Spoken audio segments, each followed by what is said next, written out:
IFM News. IFM News. IFM News. Lokal.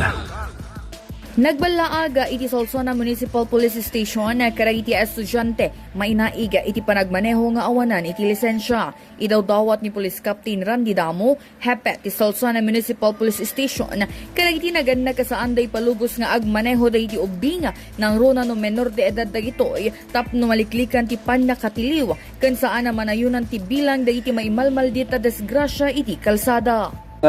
Kastay kang kanayon nga problema lalo digiti si eskwela iti ununeg ti barangay kaya digiti matol-tolerate nga estudyante nga agmaneho so ti mode of transportation nga panagbasa balaag lang apo lalo digiti padangan-anak ta handa ko mapalubusan digiti anak daglalo digiti menor de edad nga agmaneho tamnon iti kasta kita may iwasan da iti matiliw ken may iwasan da iti maaksidente mamadet.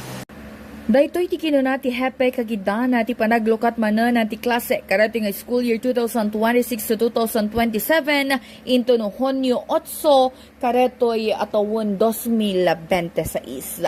Para iti IFM News sa Idol Bernadette Toledo tatak IFM.